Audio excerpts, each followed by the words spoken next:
ಹಾಸನ ಜಿಲ್ಲೆಯಲ್ಲಿ ಹೃದಯಾಘಾತದ ಪ್ರಕರಣಗಳು ಹೆಚ್ಚಾದ ವಿಚಾರ ನಿಮಗೆಲ್ಲ ಗೊತ್ತೇ ಇದೆ. ಸರಣಿ ಸಾವಾಗಿದೆ. ಈ ಬೆನ್ನಲ್ಲೇ ಅಲ್ಲಿ ಜಾಗೃತಿ ಮೂಡಿಸುವಂತಹ ಕಾರ್ಯಕ್ರಮಗಳನ್ನು ಜಿಲ್ಲಾಡಳಿತ ತೆಗೆದುಕೊಳ್ತಾ ಇದೆ, ಆರೋಗ್ಯ ಇಲಾಖೆ ತೆಗೆದುಕೊಳ್ತಾ ಇದೆ.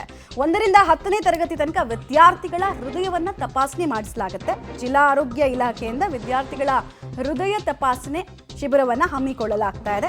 ಈ ವಿಚಾರದ ಬಗ್ಗೆ ಜಿಲ್ಲಾ ಉಸ್ತುವಾರಿ ಸಚಿವರು ಲಾಸ್ಟ್ ಟೈಮ್ ಮೀಟಿಂಗ್ ಮಾಡಿದಾಗಲೇ ಇನ್ಸ್ಟ್ರಕ್ಷನ್ಸ್ ಅನ್ನು ಕೊಟ್ಟಿದ್ರು. 1 ವಾರದಿಂದ ಶಾಲೆಗಳಲ್ಲಿ ಹೃದಯ ತಪಾಸಣೆ ಕಾರ್ಯಕ್ರಮಗಳನ್ನು ಹಮ್ಮಿಕೊಳ್ಳಲಾಗ್ತಾ ಇದೆ. ಇಲ್ಲಿ ತನಕ 1185 ಶಾಲೆಗಳ 56,000 ವಿದ್ಯಾರ್ಥಿಗಳ ಹೆಲ್ತ್ ಚೆಕಪ್ ಅನ್ನು ಸ್ಪೆಷಲಿ ಕಾನ್ಸಂಟ್ರೇಟೆಡ್ ಆನ್ ಹಾರ್ಟ್ ಆಗಿದೆ.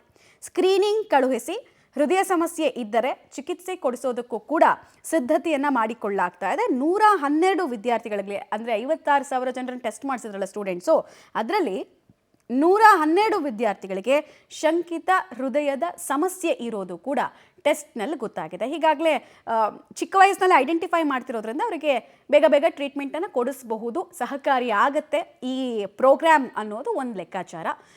ವಿವಿಧ ಶಾಲೆಗಳಲ್ಲಿ ಉತ್ತಮ ರೆಸ್ಪಾನ್ಸ್ ಕೂಡ ಸಿಗ್ತಾ ಇದೆ. 56,000 ಜನ ಸ್ಟೂಡೆಂಟ್ಸನ್ನು ಇಲ್ಲಿ ತನಕ ತಪಾಸಣೆಗೆ ಒಳಪಡಿಸಿದ್ದಾರಂತೆ. ಏನಿಲ್ಲ, ಏನಾದ್ರು ಫ್ಯಾಮಿಲಿಯಲ್ಲಿ ಪ್ರಾಬ್ಲಮ್ಸ್ಗಳಿದೆಯಾ ಅಂತೆಲ್ಲ ಕೇಳಿದ್ರು. ಏನಾದ್ರು ಇದ್ದರೆ ಹೇಳ್ಕೊಳ್ಳಿ ಅಂತೆಲ್ಲ ಕೇಳ್ತಾರೆ. ಏನಾದ್ರು ಹೆಲ್ಪ್ ಬೇಕಾದರೆ. ನಮಗೇನು ಆ ಥರ ಏನಿಲ್ಲ. ಎಷ್ಟೋ ಜನ ಮಕ್ಕಳಿಗೆ ಅಷ್ಟೊಂದೇನು ಮೆಡಿಕಲ್ ಚೆಕಪ್ಪಿಗೆ ಮನಿ ಇರೋಲ್ಲ. ಆದರೆ ಈಗಿನ ಕಾಲದಲ್ಲಿ ಈ ಥರ ಬಂದು ಸ್ಕೂಲ್ಗಳಲ್ಲಿ ಚೆಕಪ್ ಮಾಡ್ತಾಯಿದ್ರೆ ಅದು ಒಳ್ಳೆಯದು ಅಂತ ಆ ಥರ ತಗೋಬೋದು. ಈಗ ಹೃದಯಾಘಾತದಿಂದ ತುಂಬ ಜನ ನರಳ್ತಿದ್ದಾರೆ. ಆಲ್ಮೋಸ್ಟ್ ಹಾಸನಲ್ಲಿ 40 to 45 ಮೆಂಬರ್ಸ್ ಸಾಯ್ತಿದ್ದಾರೆ. ಈಗ ನಾನು ಕೇಳ್ಕೊಳ್ಳೋದು ಒಂದೇ, ಈ ಹಾಸನಲ್ಲಿ ಒಂದು ಹಾಸ್ಪಿಟಲ್ ಓಪನ್ ಆಗಬೇಕು ಅಂತ ಹೃದಯಾಘಾತದ್ದು. ಇನ್ನೂ ಅದು ಓಪನ್ ಆಗಿಲ್ಲ. ಸರ್ಕಾರಕ್ಕೆ ಇದನ್ನು ಕೇಳ್ಕೊತೀನಿ. ಎಷ್ಟೋ ತುಂಬ ಜನ ನರಳುತ್ತಿರ್ತಾರಲ್ಲ, ಅವ್ರು ಹೇಳ್ಕೊಳಕ್ಕಾಗ್ತಿರಲ್ಲ. ಆದರೂ ಈ ಥರ ಬಂದು ಹೇಳ್ತಿದ್ದಾರೆ ಅಂದರೆ ಅದು ತುಂಬ ಚೆನ್ನಾಗಿದೆ. ಹಾಗೆ ಥ್ಯಾಂಕ್ಸ್ ಡಾಕ್ಟರ್ಸ್ಗಳೆಲ್ಲ ಬಂದು ಈ ಥರ ಚೆಕಪ್ ಮಾಡ್ತಿರೋದು. ಎಲ್ಲ ಕಾಲೇಜಿಗೆ ಹೋಗಲಿ, ಸ್ಕೂಲ್ಗಳಿಗೆ ಹೋಗಲಿ ಅಂತ ಕೇಳ್ಕೊತೀನಿ. ಇದರಿಂದ ಏನಾಗುತ್ತಂದರೆ ಕೆಲವೊಬ್ಬರು ಸ್ಟೂಡೆಂಟ್ಸ್ ಎಲ್ಲ ಏನಿದ್ದಾರೆ ಅಂದರೆ ಅವ್ರು ಸ್ವಲ್ಪ ಬೇರೆ ಕಡೆಯಿಂದೆಲ್ಲ ಬಂದಿರ್ತಾರೆ. ಅವರು ಫ್ಯಾಮಿಲಿಯಲ್ಲಿ ಅಷ್ಟೊಂದು ಏನಂದರೆ ಅವರಿಗೆ ಅಷ್ಟೊಂದು ಏನೂ ಇರಲ್ಲ. ಅವ್ರಿಗೆ ಪೇರೆಂಟ್ಸ್ ಎಲ್ಲ ಸ್ವಲ್ಪ ಪುವರ್ ಇರ್ಬೋದು. ಅವರಿಗೆ ಏನಾದರೂ ಚೆಕಪ್ ಮಾಡಿಸ್ಕೊಳಕ್ಕಿದ್ರೆ ಏನೂ ಹೇಳ್ಕೊಳಕ್ಕಾಗಲ್ಲ ಅವರಿಗೆ. ಅಕಸ್ಮಾತ್ ಅವ್ರ ಹತ್ರ ಏನಾದ್ರೂ ಹೇಳೋಕ್ಕಿದ್ರೆ ಎಸಿಟೇಟ್ ಮಾಡ್ತಾರೆ ಅವ್ರ ಪೇರೆಂಟ್ಸ್ ಜೊತೆ, ಯಾಕಂದರೆ ಅವ್ರಿಗೆ ಕಷ್ಟ ಇರುತ್ತೆ ಅಂತ. ಈ ಥರ ಏನಾದ್ರೂ ಚೆಕಪ್ಸ್ ಏನಾದರೂ ಇಟ್ಟರೆ ಅವರಿಗೂ ಸ್ವಲ್ಪ ಹೆಲ್ಪ್ ಆಗುತ್ತೆ. ಇದರಿಂದ ಶೇರ್ ಮಾಡ್ಕೋಬೋದು ಡಾಕ್ಟರ್ಸ್ ಹತ್ರ. ಅದರಿಂದ ಅವ್ರಿಗೆ ಏನಾಗುತ್ತೆ ಅಂದರೆ ಸ್ವಲ್ಪ ಕ್ಯೂರ್ ಆದರೂ ಸಿಗುತ್ತೆ. ಅವ್ರಿಗೆ ಟ್ರೀಟ್ಮೆಂಟ್ ಎಲ್ಲ ಸಿಗೋ ಚಾನ್ಸಸ್ ಇರುತ್ತೆ. ಅದಕ್ಕೆ ಈಗೇನಿದೆ ಡಾಕ್ಟರ್ಸ್ ಎಲ್ಲ ಅವರಿಗೆ ಥ್ಯಾಂಕ್ಸ್ ಹೇಳೋಕ್ಕೆ ಇಷ್ಟಪಡ್ತೀನಿ. ಇದೇ ಥರ ಇನ್ನು ಮುಂದೆ ಬೆಳೀಲಿ ಅಂತಲೂ ಕೇಳ್ತೀನಿ. ಆ್ಯಂಡ್ ಡಾಕ್ಟರ್ಸ್ಗೆಲ್ಲ ತುಂಬ ಥ್ಯಾಂಕ್ಸ್. Thank you. ಅಂದರೆ ನಿಮ್ಗೇನಾದರೂ ಪ್ರಾಬ್ಲಮ್ ಇದೆಯಾ, ನಿಮ್ಮ ಫ್ಯಾಮಿಲಿಯಲ್ಲಿ ಯಾರಿಗಾದರೂ ಪ್ರಾಬ್ಲಮ್ಸ್ ಇದೆಯಾ, ಇದ್ದರೆ ಹೇಳ್ಕೊಳ್ಳಿ, ನಾವು ಹೆಲ್ಪ್ ಮಾಡ್ತೀವಿ ನಿಮಗೆ ಅಂತ ಹೇಳಿದರು. ಈಗ ನಮ್ಮ ಶಾಲೆಯಲ್ಲಿ ಕೆಲವರು ಡಾಕ್ಟರ್ಸ್ ಬಂದು ನಮಗೆ ಹೆಲ್ತ್ ಚೆಕಪ್ ಮಾಡ್ತಾ ಇದ್ದಾರೆ. ಹಾರ್ಟ್ ಪ್ರಾಬ್ಲಮ್ಸ್ ಬಗ್ಗೆ ಎಲ್ಲ ಹೇಳ್ತಾ ಇದ್ದಾರೆ.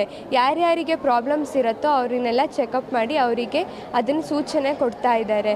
ಇವರು ಬಂದಾಗ ಎಲ್ಲರಿಗೂ ಹೆಲ್ಪ್ ಆಗುತ್ತೆ. ಬಡವರು ಯಾರಿರ್ತಾರೋ ಅವರಿಗೆ ಹೋಗ್ಬಿಟ್ಟು ಹಾಸ್ಪಿಟಲ್ಗೆಲ್ಲ ಹೋಗಿ ಚೆಕಪ್ ಮಾಡಿಸ್ಕೊಳ್ಳೋಕ್ಕೆ ತುಂಬ ಕಷ್ಟ ಆಗುತ್ತೆ. ಯಾಕೆ ಅಂದರೆ ಅವ್ರ ಹತ್ರ ದುಡ್ಡು ಕಮ್ಮಿ ಇರುತ್ತೆ. ಇವರು ಶಾಲೆಗಳಿಗೆಲ್ಲ ಹಿಂಗೆ ಬಂದಾಗೆಲ್ಲ ಎಲ್ಲರಿಗೂ ಯೂಸ್ಫುಲ್ ಆಗುತ್ತೆ, ಬಡವ್ರಿಗೆಲ್ಲ ಸಹಾಯ ಆಗುತ್ತೆ. ಆಮೇಲೆ ನಮಗೆ ಗೊತ್ತಾಗತ್ತೆ ನಮ್ಮ ಫಿಸಿಕಲ್ ಸ್ಟ್ರಕ್ಚರ್ ಬಗ್ಗೆ ಹೆಂಗಿದೆ, ನಮ್ಮ ಹಾರ್ಟ್ ಹೆಂಗಿದೆ, ಸರಿ ಇದೆಯೋ ಇಲ್ವೋ, ನಮ್ಮ ಫಂಕ್ಷನ್ಸ್ ಹೆಂಗೆ ಆಗ್ತಾ ಇದೆ, ಏನಾರ ತಪ್ಪಾಗಿದ್ದರೆ ಎಲ್ಲಿ ಸರಿ ಮಾಡ್ಕೋಬೇಕು, ಯಾವ ರೀತಿ ಏನೇನು ತಿನ್ನಬೇಕು, ಜಂಕ್ಸ್ ಫುಡ್ ಎಲ್ಲ ತಿನ್ನಬಾರ್ದು ಅನ್ನೋದು ಇದರಿಂದ ಗೊತ್ತಾಗುತ್ತೆ. ಹೆಲ್ತ್ ಚೆಕಪ್ ಹಿಂಗೆ ಸ್ಕೂಲಿಗೆ ಬಂದಾಗೆಲ್ಲ ನಮಗೆ ಯೂಸ್ಫುಲ್ ಆಗುತ್ತೆ. ಇವರೆಲ್ಲ ಸ್ಕೂಲಿಗೆ ಬಂದು ನಮಗೆ ತುಂಬ ಉಪಕಾರ ಮಾಡ್ತಿದ್ದಾರೆ. ಎಲ್ಲರಿಗೂ ಥ್ಯಾಂಕ್ ಯು ಬಂದಿದ್ದಕ್ಕೆ. Thank you one and all. ಇವಾಗ ಜಾಸ್ತಿ ಜನರಿಗೆ ಹೃದಯಾಘಾತ ಆಗೋದ್ರಿಂದ ನಮಗೆ ಸರ್ಕಾರದಿಂದ ಡಾಕ್ಟರ್ಸ್ಗಳು ಚೆಕಪ್ ಮಾಡೋಕ್ಕೆ ಬಂದಿದ್ದಾರೆ. ಯಾಕಂದರೆ ಒಬ್ಬೊಬ್ಬರು ಪೇರೆಂಟ್ಸ್ ತುಂಬ ಬಡವರು ಇರ್ತಾರೆ, ಅವ್ರ ಹತ್ರ ಚೆಕಪ್ ಮಾಡೋವಷ್ಟು ದುಡ್ಡಿರಲ್ಲ. ಅದಕ್ಕೋಸ್ಕರ ಇದು ಸರ್ಕಾರದಿಂದ ಡಾಕ್ಟರ್ಸ್ಗಳು ನಮ್ಮ ಶಾಲೆಗೆ ಬಂದಿದ್ದಾರೆ. ಅದೇನಕ್ಕೆ ಅಂದರೆ ಇವಾಗ ನಮಗೇನಾದರೂ ಪ್ರಾಬ್ಲಮ್ ಇದ್ದರೆ ಆ ಪ್ರಾಬ್ಲಮ್ಗೆ ಏನು ಸೊಲ್ಯೂಷನ್ನು ಮತ್ತು ಯಾವ ಥರ ಅದನ್ನು ಸಾಲ್ವ್ ಮಾಡ್ಬೋದು ಆ ಥರ ಇದು ಮಾಡೋಕ್ಕೆ ಬಂದಿದ್ದಾರೆ. ನಾನು ಇವಾಗ ಅವರು ನನಗೊಂದು ಕಿವಿ ಪ್ರಾಬ್ಲಮ್ ಇತ್ತು, ಅದಕ್ಕೆ ಸೊಲ್ಯೂಷನ್ ಹೇಳಿದ್ದಾರೆ. ಅದನ್ನು ಇವತ್ತಿಂದ ಫಾಲೋ ಮಾಡ್ತೀನಿ. ಅದು ಯೂಸ್ಫುಲ್ ಆಗುತ್ತೆ ಅಂತ ನಂಗೆ ಅನಿಸುತ್ತೆ. ಪ್ರತಿ ವರ್ಷ ಎಲ್ಲರೂ ಮಾಡಿಸ್ಲೇಬೇಕು ಸರ್. ಈ ಥರ ಆದರೆ ಎಲ್ಲ ಶಾಲೆಗೂ ಹೋಗ್ಬಿಟ್ಟು ಮಾಡಿಸ್ಬೇಕು. ಈ ಥರ ಯಾರ್ಯಾರಿಗೆ ಏನಾದರೂ ಪ್ರಾಬ್ಲಮ್ ಆಗುತ್ತೆ ಅಂತ ಭಯ ಇರುತ್ತೆ, ಅವ್ರಿಗೆ ಭಯ ಇರಲ್ಲ, ಅವರು ಫ್ರೀ ಆಗಿರ್ಬೋದು ಸರ್.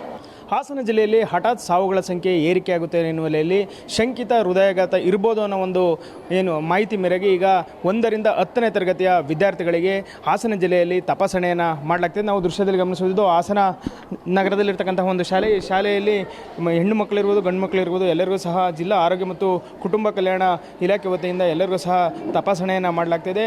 ಅವರ ಹೃದಯ ಸಂಬಂಧಿ ಏನಾದರೂ ಕಾಯಿಲೆ ಇದೆಯಾ, ಅವರ ತಂದೆ ತಾಯಿಗೆ ಯಾವುದಾದ್ರು ಹೃದಯ ಸಂಬಂಧಿ ಕಾಯಿಲೆಗಳಿತ್ತ, BP, ಶುಗರ್, ಹೀಗೆ ಪ್ರತಿಯೊಬ್ಬ ವಿದ್ಯಾರ್ಥಿಯಿಂದಲೂ ಸಹ ಮಾಹಿತಿಯನ್ನು ಪಡೆದು ಅವರ ಹೆಸರನ್ನು ಸಹ ನೋಂದಾಯಿಸಿಕೊಳ್ಳಲಾಗ್ತಿದೆ.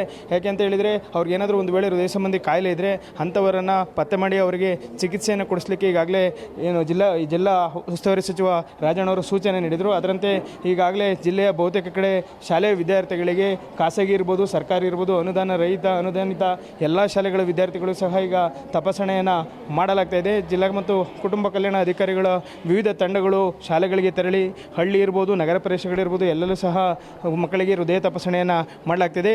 ಈಗ ಸ್ಥಳದಲ್ಲಿ DHO ಅನಿಲ್ ಕುಮಾರ್ ಅವರು ಸಹ ಇಲ್ಲೇ ಇದ್ದಾರೆ. ಒಟ್ಟು ಎಷ್ಟು ಶಾಲೆಗಳಲ್ಲಿ ಈಗ ಹೃದಯ ತಪಾಸಣೆ ಆಗ್ತಿದೆ ಸರ್? ಎಷ್ಟು ಮಕ್ಕಳಲ್ಲಿ ಹೃದಯ ಸಂಬಂಧಿ ಕಾಯಿಲೆ ಕಂಡುಬಂದಿದೆ ಸರ್? ಮಾನ್ಯ ಉಸ್ತುವಾರಿ ಸಚಿವರ ಸೂಚನೆಯಂತೆ ಮತ್ತು ಮಾನ್ಯ ಜಿಲ್ಲಾಧಿಕಾರಿಗಳ ನಿರ್ದೇಶನದಂತೆ ನಾವು ಇಲ್ಲಿವರೆಗೆ 1185 ಸ್ಕೂಲ್ನ ಕವರ್ ಮಾಡಿದ್ದೀವಿ ಮತ್ತು ಇದರಲ್ಲಿ 56,000 ಮಕ್ಕಳನ್ನ ತಪಾಸಣೆ ಮಾಡಿದ್ದೀವಿ 1ರಿಂದ 10ನೇ ತರಗತಿವರೆಗೆ. ಮತ್ತು ಇದರಲ್ಲಿ 112 ಅಂದರೆ ಮಕ್ಕಳನ್ನ ಸ್ಕ್ರೀನಿಂಗಿಗೆ ಅಂದರೆ ಸಸ್ಪೆಕ್ಟೆಡ್ ಅಂತ ಹೇಳ್ತೀವಿ, ಫ್ಯಾಮಿಲಿ ಹಿಸ್ಟ್ರಿ ಇರೋರನ್ನ ನಾವು ಕಳಿಸಿದ್ದೀವಿ. ಅದು ಏನು ಹೃದಯದ ಇದು ಅಂತ ಏನಲ್ಲ, ಬಟ್ ಮೇಲ್ದರ್ಜೆ ಆಸ್ಪತ್ರೆಗೆ ನಾವು ಕಳಿಸಿದ್ದೀವಿ ಮುಂದಿನ ಇದಕ್ಕೆ ಹೆಚ್ಚಿನ ಇದಕ್ಕೆ ತಪಾಸಣೆಗೆ. ಈಗ ವಿದ್ಯಾರ್ಥಿಗಳಿಗೆ ಚಿಕಿತ್ಸೆ ಅಥವಾ ಏನಾದರೂ ಒಂದು ಕಾಯಿಲೆ ಇದ್ದರೆ ಚಿಕಿತ್ಸೆ ಕೊಡಲಿಕ್ಕೆ ಯಾವೆಲ್ಲ ಕ್ರಮಗಳನ್ನ ನಿಮ್ಮ ಇಲಾಖೆಯಿಂದ ಕೈಗೊಳ್ತೀರಾ ಅಥವಾ ಅವರೇ ಚಿಕಿತ್ಸೆಯನ್ನು ಪಡ್ಕೋಬೇಕು ಸರ್? ಈಗ ಏನಾದರೂ ಅಕಸ್ಮಾತ್ ಏನಾದರೂ ಅವ್ರಿಗೆ ಹೆಚ್ಚಿನ ಚಿಕಿತ್ಸೆ ಬೇಕು ಅಂತ ಹೇಳಿದ್ರೆ ನಮ್ಮಲ್ಲಿ ರಾಷ್ಟ್ರೀಯ ಬಾಲ ಸ್ವಾಸ್ಥ್ಯ ಕಾರ್ಯಕ್ರಮ RBSK ಅಂತ ಒಂದು ಸ್ಕೀಮ್ ಇದೆ. ಅದರಲ್ಲಿ ಉಚಿತವಾಗಿ ಅವರಿಗೆ ನಮ್ಮ ಆರೋಗ್ಯ ಇಲಾಖೆ ಮತ್ತು ಸರ್ಕಾರದ ವತಿಯಿಂದಲೇ ಒದಗಿಸ್ಕೊಡ್ತೀವಿ. ಸರ್, ಈಗ ಇಷ್ಟು ದಿನಗಳಲ್ಲಿ ಮುಗಿಸ್ಬೇಕು ಅಂತ ಏನಾದ್ರು ಒಂದು ಟಾರ್ಗೆಟ್ ಇದೆಯಾ? ಪ್ರತಿಯೊಂದು ಶಾಲೆಯಲ್ಲೂ ಸಹ ಮುಗಿಸಿ ಆನಂತರ ಪದವಿ ವಿದ್ಯಾರ್ಥಿಗಳು ಸಹ ಮಾಡಬೇಕು ಅಂತೇಳಿ ಒಂದು ಮೀಟಿಂಗ್ನಲ್ಲಿ ಚರ್ಚೆ ಆಗಿತ್ತು. ಅದ್ರ ಬಗ್ಗೆ ಯಾವ ನಿರ್ಣಯ ತಗೊಂಡಿರಿ ಸರ್? ಹೌದು, ಇನ್ನೊಂದು 10 ಡೇಸಲ್ಲಿ ನಾವು ಎಲ್ಲ ಪ್ರತಿಯೊಂದು ಶಾಲೆಗಳನ್ನ ನಾವು ಮುಗಿಸ್ತೀವಿ. ಆಮೇಲೆ ನಾವು ಅದೇ first PU, second PU and university college ವಿದ್ಯಾರ್ಥಿಗಳನ್ನು ತಪಾಸಣೆ ಮಾಡುವಂಥದ್ದು ಇದೆ. ಅದು ಮುಗಿದ ತಕ್ಷಣವೇ ಅದನ್ನು ನಾವು ಮಾಡ್ತೀವಿ. ಇದು DHO ಅವರ ಮಾತುಗಳು. ಏನು ಜಿಲ್ಲಾ ಉಸ್ತುವಾರಿಯ ಸೂಚನೆ ಮೇರೆಗೆ ಈಗ ಜಿಲ್ಲೆಯ ಎಲ್ಲ ಸರ್ಕಾರಿ ಹಾಗೂ ಖಾಸಗಿ ಕಾಲೇಜುಗಳಲ್ಲಿ ಸಹ ಎಲ್ಲ ವಿದ್ಯಾರ್ಥಿಗಳು ತಪಾಸಣೆಯನ್ನು ಮಾಡಲಾಗ್ತಿದೆ. ಇನ್ನು 10 ದಿನಗಳಲ್ಲಿ ಅದನ್ನು ಮುಗಿಸಿ ಆ ನಂತರದಲ್ಲಿ PUC ಹಾಗೂ ಪ್ರಥಮ ದರ್ಜೆ ಕಾಲೇಜು ವಿದ್ಯಾರ್ಥಿಗಳು ಸಹ ಹೃದಯ ತಪಾಸಣೆಯನ್ನು ಮಾಡಿ ಅದರಲ್ಲಿ ಏನಾದರೂ ಒಂದು ವೇಳೆ ಹೃದಯ ಸಂಬಂಧಿತ ಕಾಯಿಲೆ ಇದ್ದರೆ ಅವ್ರನ್ನ ಹೆಚ್ಚಿನ ಚಿಕಿತ್ಸೆಗಾಗಿ ಜಿಲ್ಲಾ ಮತ್ತು ಆರೋಗ್ಯ ಕುಟುಂಬ ಕಲ್ಯಾಣ ವಲಯ ವತಿಯಿಂದಲೇ ಅವರಿಗೆ ಚಿಕಿತ್ಸೆಯನ್ನು ನೀಡಲಾಗ್ತದೆ ಅಂತ ಈಗ DHO ಅನಿಲ್ ಕುಮಾರ್ ಅವರು ಹೇಳ್ತಾ ಇರ್ತಕ್ಕಂಥದ್ದು. ಕ್ಯಾಮ್ರಾ ಪರ್ಸನ್ ನಾಗರಾಜ್ ಜೊತೆ Shashidhar BC, public TV, Hassan.